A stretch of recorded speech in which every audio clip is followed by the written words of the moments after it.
Si Rhea ay isang call center agent sa Ortigas na madalas mag-overtime hanggang madaling araw. Isang gabi, matapos ang shift niya ng 3:00, siya na lang natira sa opisina. Tahimik na tahimik at ang tanging ilaw na bukas ay mula sa vending machine. Paglabas niya, tinungo niya ang elevator. Pinindot niya ang G para ground floor. Habang bumababa, biglang huminto ang elevator sa 4th floor. Kahit walang tumatawag, napakunot noon na lang siya. Wala namang ibang tao. Bumukas ang pinto.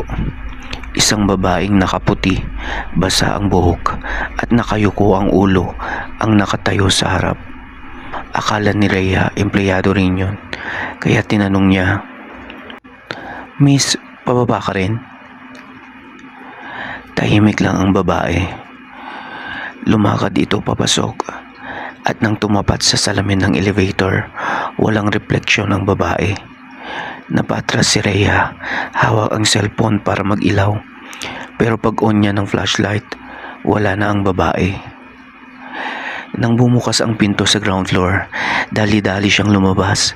Pagdating niya sa guard, hingal na hingal siya. "Kuya, may sumakay sa 4th floor. Babaeng basa ang buhok." Napatitig ang guard sa kanya.